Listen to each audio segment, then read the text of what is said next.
لیکن آج مسلمان امام حسین کی قربانی کو، مسلمان کا ایک طبقہ ہے جو ان کی قربانی کو یاد کرتا ہے اور اس کا دل پسیجتا ہے، اور الگ الگ طریقے سے اپنے غم اور غصے کا اظہار بھی کرتے ہیں لوگ۔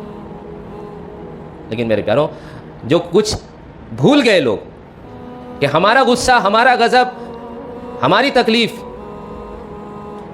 وہ اس وجہ سے ہے کہ امام حسین اور آل رسول کو جو ہے بے دردی سے شہید کیا گیا۔ ہمارا چیپٹر صرف یہ ہے، اور یہ ہونا بھی چاہیے، یہ محبت کا تقاضا ہے کہ ان کے ساتھ جو ناانصافی ہوئی اس کا دکھ رہے گا۔ لیکن میرے پیاروں، سوچنا یہ ہے کہ جن کے ساتھ یہ سب کچھ ہو رہا تھا، امام حسین اور ان کے آل اولاد، میرے پیاروں، وہ اپنی جان کو اپنے مقصد کے لیے، اپنے دین کے لیے بے حیثیت سمجھے، تبھی تو لٹا دیے نا۔ انہوں نے دین کے سامنے اور اپنے مقصد کے سامنے ان چیزوں کی کوئی قیمت نہیں سمجھی۔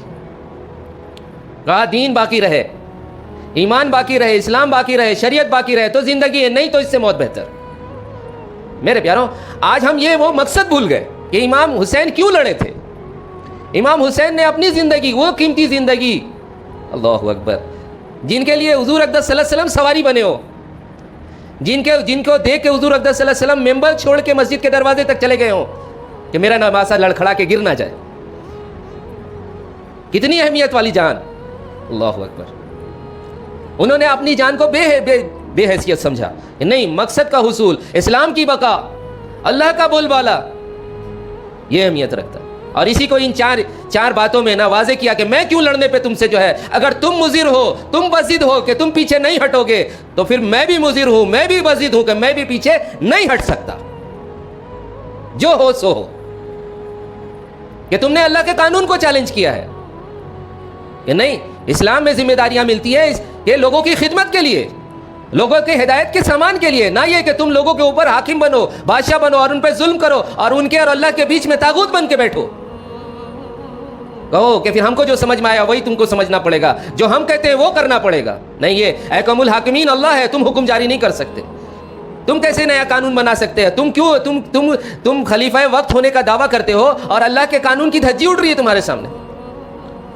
تم نے حرام کے راستے کھلوائے ہیں، خود تمہارے آنکھوں کے سامنے، تمہاری زندگیوں میں اللہ کے جو ہے حدود کو پامال کیا جا رہا ہے کہ شرابیں پی جا رہی ہیں، سود کھایا جا رہا ہے، اور جو ہے سونا چاندی مرد کے لیے جس کو حرام کیا گیا وہ پیا جا رہا ہے، وہ لباسیں، وہ ریشم اور جانوروں کی کھالیں جس کو اس شریعت میں منع کیا گیا، وہ سب کچھ تمہارے سامنے ہو رہا ہے، یہ تم کو نہیں دکھتا۔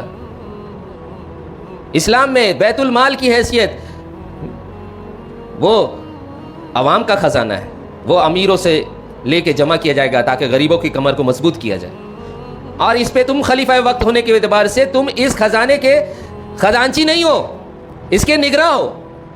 تم نے خود کو خزانچی بنایا، اس کے اپنے آپ کو کہا کہ ہم آنر ہیں، ہم جس کو چاہیں گے جتنا چاہیں گے دیں گے، اور اس میں تم نے خیانت کی ہے، لیکن لوگ تمہارے خلاف کچھ نہیں کہتے، تو میں خاموش نہیں رہوں گا، میں تو آؤں گا تمہارے مقابلے میں۔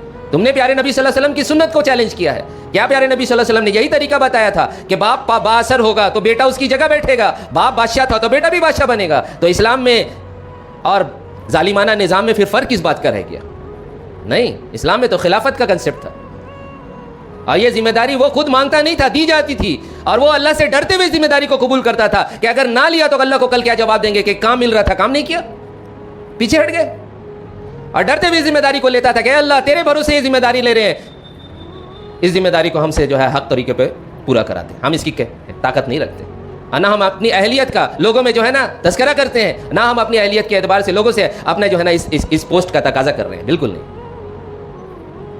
اب یہ جو غلط آدمی بیٹھے گا جس کے دل میں چاہت ہوگی کہ ہم بڑے بنے، میری بات چلے، ہم بادشاہ بنے، میرے پیاروں، وہ ضرور جو ہے پھر اس میں رد و بدل کرے گا، خرابیاں کرے گا، اور سب سے بڑی خرابی کہ اپنی کمی کو چھپانے کے لیے اسلامی شریعت کو ضرور بدلے گا، کم سے کم اس اعتبار سے تو ضرور کہ نہی عن المنکر کا جو کام، جو عمل بالمعروف نہی عن المنکر، یہ خلیفہ وقت کی ذمہ داری ہوتی ہے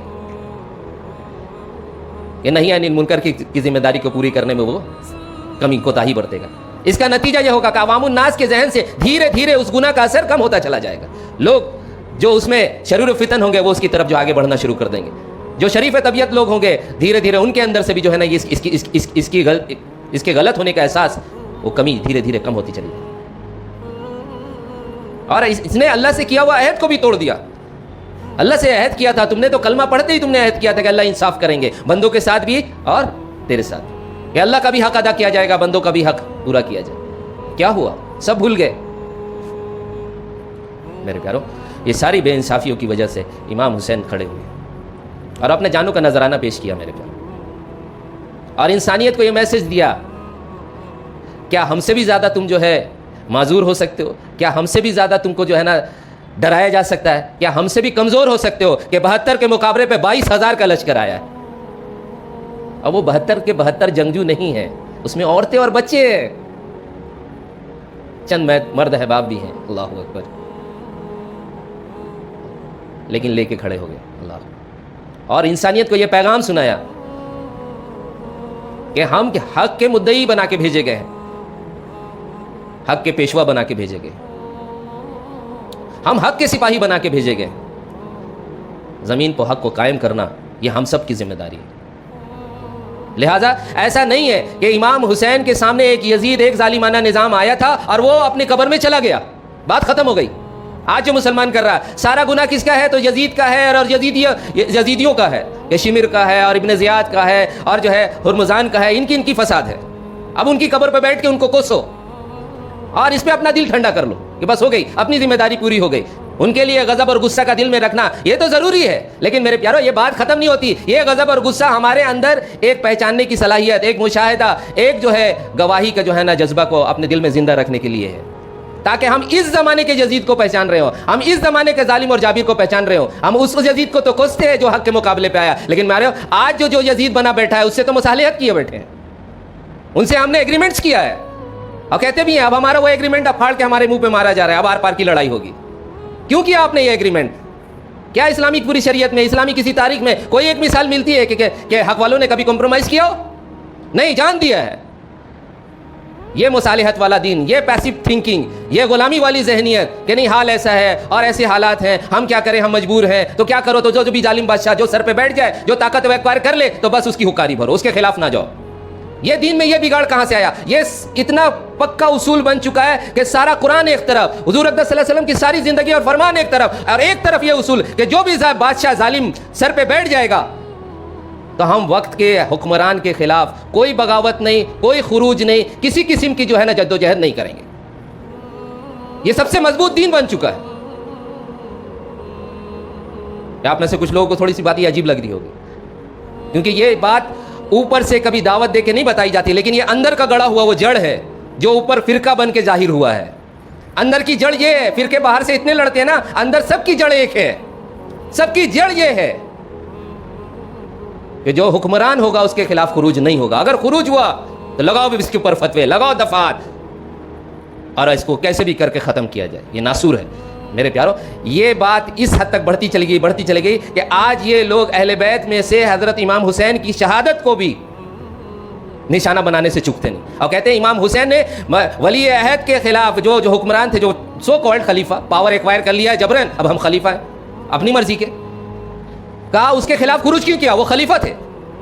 اور حدیث سناتے ہیں، حالانکہ وہ حدیث بالکل درست ہے. پیارے نبی صلی اللہ علیہ وسلم نے فرمایا کہ خلیفہ وقت کی موجودگی میں جس کی خلافت پہ مسلمان متفق ہوں، اس کی بیعت میں مسلمان متفق ہوں، اگر کوئی دوسری بیعت کرائے، کہا کہ میری بیعت کرو، تو یہ بغاوت ہے نا.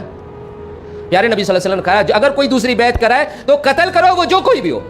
کیوں؟ اس سے اجتماعیت بھی کرتی ہے، پھر دشمن کو موقع ملے گا. میرے پیارو، اس حدیث کو امام حسین کے اوپر فٹ کرتے ہیں کہ امام حسین نعوذ باللہ من ذالک باغی تھے. حالانکہ یہ حدیث اس پہ اپلیکیبل ہوتی ہے جو خلیفہ حق کے خلاف خروج کرے. کیا یزید خلیفہ حق تھا؟ شراب پینے والا. باپ کو خلافت جو ملی تھی وہ ایک سیریز آف جھگڑے کے بعد امام حسن نے مجبور ہو کے تھک ہار کے کہا جھگڑا ختم کرو اور تم ہی رہو خلیفہ، جاؤ. دے دیا، اور شرائط لگائے کہ میرے باپ کے اوپر لعن طعن کرنا بند کرو، اسلامی قانون میں تم کوئی چھیڑ چھاڑ نہیں کرو گے، اور اپنے بعد اپنا ولی عہد کسی کو نامزد نہیں کرو گے، امت کے اوپر چھوڑو گے، مشورہ سے طے. اس نے ان تین میں سے کسی کا بھی پاس نہیں رکھا. میرے پیارو، اس ظالم کو سپورٹ کرنے کے لیے یہ حدیث گڑھتے ہیں. حالانکہ یہ حدیث تو کیا بتائیں، ان کے باپ کے اوپر جا کے پڑتی ہے. خلفائے راشدین کو کتنے تھے؟ 4. حضرت محمد صلی اللہ علیہ وسلم نے فرمایا میرے بعد خلافت 30 برس رہے گی. نبوت کے 5 زمانے، اسلام کے 5 زمانے میں جو گنایا ہے پیارے نبی صلی اللہ علیہ وسلم، اس حدیث کو اور اس حدیث کو ملا کے سمجھنے سے بات سمجھ میں آتی ہے ابو بکر صدیق، عمر فاروق، عثمان غنی اور حضرت علی رضی اللہ تعالیٰ عنہ اجمعین کی خلافت، جس میں 6 مہینے حضرت حسن کی بھی خلافت شامل ہے، یہ سب خلفائے راشدین ہیں۔ اس کے بعد حضور صلی اللہ علیہ وسلم نے فرمایا تھا کاٹ کھانے والی ملوکیت آئے گی۔ کون آیا اس کے بعد؟ کون آیا؟ کہتے نہیں بادشاہیت تو تھی، رحمت والی تھی، یعنی حضور صلی اللہ علیہ وسلم تو کہیں کاٹ کھانے والی ملوکیت، لوگوں کا گوشت کھانے والے لوگ آئیں گے، اور تم کہتے ہو رحمت والی بادشاہیت، یعنی حضور صلی اللہ علیہ وسلم نعوذ باللہ من ذالک جھوٹے، تم سچے۔ جی یہ نبوت کی نشانیوں والی حدیث ہے۔ پیارے نبی صلی اللہ علیہ وسلم نے فیچر سے ریلیٹڈ جتنی حدیث بتائی وہ نبوت کی نشانی کے چیپٹر میں اس کو لایا جاتا ہے کہ نبی حق تھے، سچے تھے، جو کچھ کہا سب کچھ ہوا ہے، اللہ اکبر، اور آگے بھی ہوگا۔ یہ ان نشانیوں کے مقابلے پہ، حضور صلی اللہ علیہ وسلم کے فرمان کے مقابلے پہ اپنے عقیدے رکھتے ہیں کہ نہیں نبی یہ بادشاہیت ہے رحمت والے، کیوں؟ ٹیریٹریل ایکسپینشن ہوا، لیکن بھول جاتے ہیں کہ اس ٹیریٹریل ایکسپینشن کے لیے انہوں نے اسلام کو بدل دیا۔ پھر اسلام کا کچھ رواج، کچھ عبادتیں، کچھ ارکان تو پھیلی ہے، مسلمانوں کی حکومت پھیلی ہے، اسلام نہیں پھیلا ہے، اسلام کا نظام بدل دیا گیا۔ اور سب سے بڑا بدلاؤ یہ آیا ہے کہ ظالم کے خلاف خروج نہیں ہوگا اگر وہ ظالم امن و امان قائم کر دے، بلکہ اس کو سپورٹ کرنا یہ ہماری ذمہ داری ہے۔ میرے پیارو، اس سے ہم سب کو توبہ کرنا ہے۔ مسلمانوں کا ایک طبقہ کہتا ہے کہ جی ان کو تو صرف حکومت کی پڑی ہے۔ ہم بچپن میں سنتے تھے، وہ مرثیہ پڑھتے تھے نا محرم میں، تو وہ کچھ مرثیہ کا پارٹ میرے ذہن میں بچپن میں ہی رہ گیا تھا، بہت کچی ذہن میں۔ اب وہ بات الفاظ تو ہم کو ایگزیکٹ یاد نہیں مرثیہ کے جو انداز میں جو پڑھا گیا تھا، لیکن وہ میسج میرے ذہن میں رہ گیا کہ ان کا کلیم ہے کہ ہم حکومت پرست ہیں، مفاد پرست ہیں۔ آج واقعی جب ان باتوں کی تحقیق کیا نا تو یہ سچ پایا کہ ان کا جو کلیم ہے، اگرچہ وہ کلیم کرنے کے بعد انہوں نے جو رد عمل اختیار کیا وہ خود بھی بیلنس پہ نہیں رہے، شیعہ حضرات کی بات کر رہے ہیں، لیکن ان کا یہ کلیم بالکل سچ ہے میرے پیاروں، آج بھی ایگزسٹ کرتا ہے۔ کہ آج والے بھی نہیں بول رہے ہیں جو حکومت بیٹھ گئی ہے سر پہ اللہ کے حکم سے آئی ہے، جو اللہ کے حکم سے آئی ہے تو اس کا ساتھ دینا چاہیے، وہی بیماری۔ اسی لیے کہہ رہے یزید گیا ہے، یزیدیت نہیں گئی ہے، اسی لیے حسین گئے ہیں، حسینیت کا تقاضا آج بھی ہے، اسی لیے چھپاتے ہیں، اسی لیے اہل بیت کے تذکرے کو چھپاتے ہیں، کربلا کے تذکرے سے گریز کرتے ہیں کہ یہ بات اگر باہر آ گئی تو پھر جو ہمارا ایک کمپرومائز چل رہا ہے وہ ختم ہو جائے گا، پھر ان کے حساب سے فساد ہوگا۔ اور اصل فساد یاد رکھنا، انسانیت اپنے مقصد سے بے بہرا ہو، اپنے اللہ کو نہیں پہچان رہا ہو، اسلام سے دور ہو، یہ سب سے بڑا فساد ہے۔ فساد صرف یہ نہیں لڑائی جھگڑے ہو، حق کے لیے تو لڑنا پڑتا ہے، پیارے نبی صلی اللہ علیہ وسلم نے لڑائیاں نہیں کی تو لڑائی تو ہوگی میرے پیارے، اور ہم سب کو اس کے لیے تیار رہنا۔ جھکنا نہیں سکھایا اسلام نے لڑنا سکھایا، اسلام نے حق مانگنا نہیں سکھایا، حق کمانا سکھایا ہے۔ ہم کو حق دو، ہم کو حق دو، ہم اسلام پہ چلیں گے، یہ ہماری شریعت، مانگنے سے نہیں ملا ہے، کبھی کمانا پڑا ہے۔ اللہ تعالیٰ ہم سب کو ہمت حوصلے کے ساتھ پورے دین پہ چلنے کی توفیق عطا فرمائے، اور حسین رضی اللہ تعالیٰ عنہ کی قربانی اور شہادت کو یاد رکھتے ہوئے حسینیت پہ فخر کرنے والا بنائے، یزید اور یزیدیت سے نفرت رکھنے والا بنائے، اور جو لوگ آج اس کے سپورٹر بنے ہوئے ہیں میرے پیاروں، ہم سب کو اس سے گہری نفرت ہو، اللہ تعالیٰ ہم سب کو اس کی توفیق عطا فرمائے۔